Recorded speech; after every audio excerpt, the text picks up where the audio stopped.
The Atlanta Fed wage growth tracker is a trap.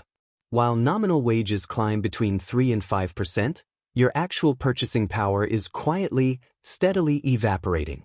Most investors believe they are building wealth in high-yield savings. In reality, they are trapped in a negative yield loop, losing ground every single day.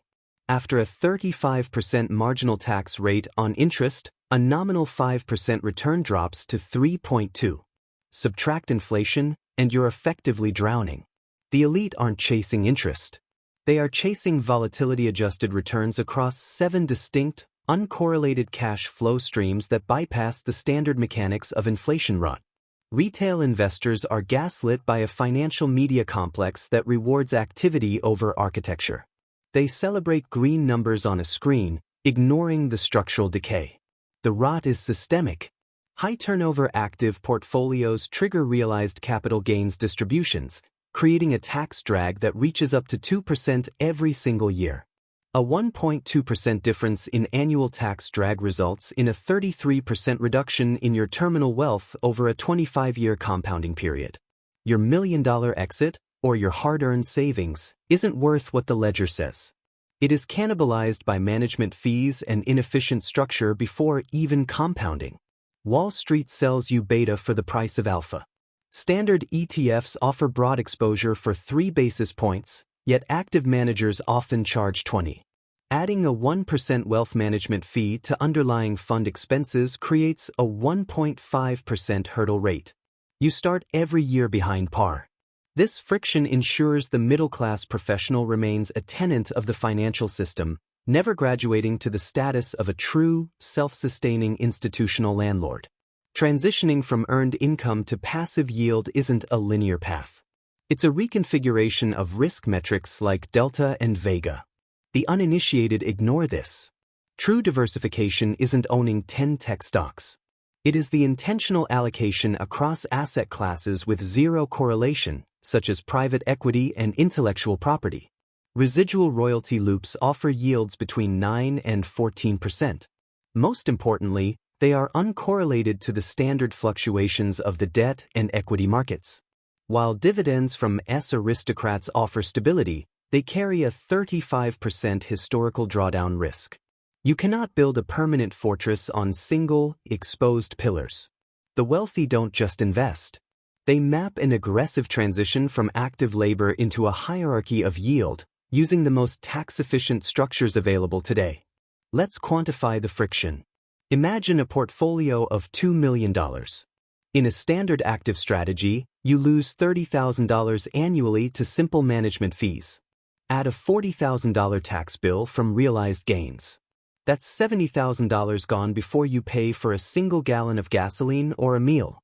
In 10 years, that $70,000 annual leak, adjusted for compounding, could have been worth over $1 million in an institutional-grade, tax-deferred SMA investment structure. This is the great fragmentation. As capital flees geopolitical instability, it is no longer enough to just save. You must now weaponize the tax code. Using securities-backed lines of credit allows you to borrow against capital gains instead of selling. You access liquidity without triggering immediate, wealth-killing capital gains taxes. This buy, borrow, die strategy isn't just a meme. It is the fundamental mechanic for maintaining liquidity while funding your entry into private business equity. But most hit a wall. They try to leap from a high-salary job directly into rentals without understanding the max drawdown of institutional REIT structures. A 40% drawdown in rental cash flow during a financial crisis can wipe out a decade of earned income if you lack the bridge. The conflict is clear. Your current income is a finite resource taxed at the highest rates, while your future wealth is being managed with professional inefficiency. To survive, we must deconstruct the 7 institutional streams and map the transition from your labor to the sovereign, tax-shielded loops of the financial elite. The transition from active labor to capital preservation is governed by the hurdle rate of administrative friction. Every dollar you earn is a tax liability. Market makers treat your savings as liquidity for their own arbitrage. To escape, we must dismantle the primary barrier of the modern economy, nominal interest. Current yields are a mirage. Federal Reserve policy targets a 3.4% yield, but in a 2.5% inflation environment, reality shifts. Here's the first proof. After a 35% marginal tax rate on interest, your 3.4% yield enters a negative yield loop. You are losing 0.6% of your purchasing power every year you stay in cash. This is the structural rot of the middle class. The elite move into the belly of the yield curve, locking in 5 to 7 year treasuries or private credit yielding 8 to 11% annually. This shift captures yield plus returns before rate-cutting cycles compress the market. It is the first step in recharacterizing labor into a sovereign institutional-grade asset. Transitioning to dividend aristocrats provides a 7.5% CAGR. However, the 14% standard deviation presents a hidden risk that many retail investors ignore. A dividend portfolio carries a 35% historical max drawdown. Building a fortress requires balancing this volatility against uncorrelated assets like private intellectual property. Now, quantify the systemic friction. High-turnover active portfolios trigger realized capital gains distributions, creating an annual tax drag of up to 2% every year. Mathematical proof 2. A 1.2% difference in tax drag results in a 33% reduction in terminal wealth over 25 years. To mitigate this, we utilize separately managed accounts. SMAs allow for in-kind redemptions and tax loss harvesting, effectively shielding growth from the standard tax-killing mechanics. Next, we address rental cash flow. While the retail market chases single-family homes, institutional capital targets the FTSE Nareit all-equity benchmark for scale. This benchmark yields 8 to 10% but carries a 40% max drawdown risk. True diversification requires moving capital into Western industrial logistics hubs. As capital flees geopolitical fragmentation, friendshoring drives a boom in industrial business equity. We are capturing the reconfiguration of global supply chains for profit. Business equity payouts represent the harvesting of private equity cycles. These assets return 12 to 15%, operating under a professional 2 and 20 model. To fund these entries without liquidating core positions, the elite use securities-backed lines of credit. You borrow at SOFR plus a spread against capital. This is the buy, borrow, die strategy. Accessing liquidity without triggering capital gains taxes allows your primary portfolio to compound while you acquire new assets. The final, most sophisticated stream is the residual royalty loop. Yields fluctuate between 9 and 14%, with a strikingly low 5% volatility metric. We apply Internal Revenue Code Section 197. This allows for the non-cash amortization of intellectual property acquisition costs over a 15-year period for shielding. This created tax float is then reinvested into dividend growth engines. It is a perpetual loop where depreciation from one asset funds the acquisition of another. Contrast this with simple capital gains. The S500 total return offers 10% but faces a 50% drawdown risk during major market shocks. A purely equity-based life is a gamble on market timing. Institutional strategists instead allocate across delta, gamma, and vega to minimize overall portfolio variance.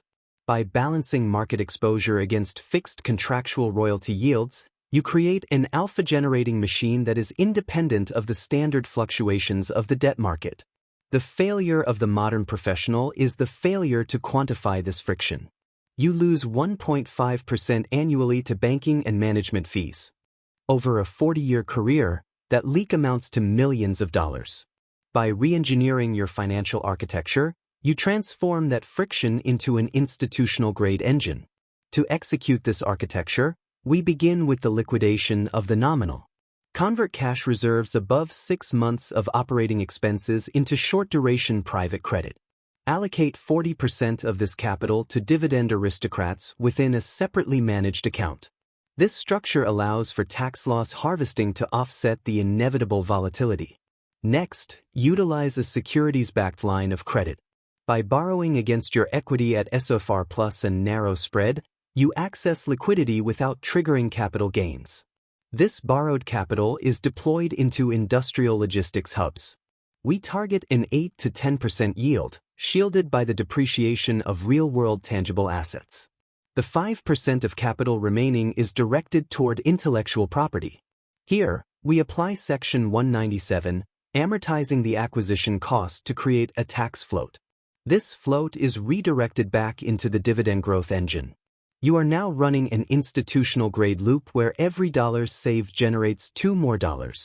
Rebalance quarterly, not by emotion, but by the hurdle rate. If an asset's real yield falls below 1% after taxes and fees, it is dead. The transition from earned income to residual wealth is not a psychological journey. It is a series of cold calculations aimed at minimizing systemic friction. You are fighting a war against an annual tax drag and a 1.5% management fee leak that compounds into a multi-million-dollar loss. Most investors are distracted by the ticker price.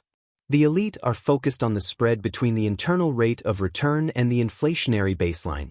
A 1% difference in tax efficiency determines if you retire with $10 million or stay forever trapped in the exhausting labor cycle. Math does not care about your conviction. It only cares about the terminal wealth outcome.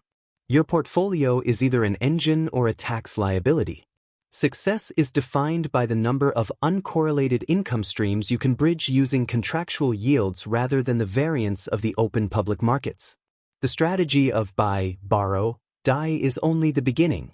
The real arbitrage lies in the reconfiguration of your debt into a sovereign growth tool. We have mapped the 7 streams, but understanding the flow is useless without mastering the tax-killing mechanics that keep the majority of investors stagnant. Efficiency is the only true alpha. While others chase the next hot stock, your focus must remain on the structural integrity of your financial fortress. Your wealth is built in the silence between market cycles. It is built in the legal codes and the contractual obligations of high-yield private debt. The logic of the royalty loop depends on your ability to identify assets that are decoupled from the debt cycle of the standard consumer market. High net worth capital is already moving into these industrial logistics hubs, securing the infrastructure of the future before the next rate-cutting cycle compresses all public yields. If your income is still tied to the velocity of your own labor, you are not an investor. You are simply a lender of your time. The movement of capital into these 7 streams is a mathematical inevitability for those who refuse to be decimated by the standard retail financial narrative. We must now look at the specific legal frameworks that protect these private credit yields from the volatility that destroyed portfolios in 2022. To understand how this capital actually moves across borders during geopolitical shifts, we must analyze the rise of friendshoring and the new industrial boom. This reconfiguration of global supply chains is currently creating a vacuum in private equity that most retail investors will never see until it is too late. We are mapping the migration of institutional capital out of China and into Western manufacturing assets that offer double-digit yields with striking, predictable consistency. This transition is the core of our next session, where we dismantle the private credit mechanics that the elite use as a bond alternative. The architecture is set. The math is absolute. Now, we examine why global supply chain shifts are the final catalyst for private equity payouts.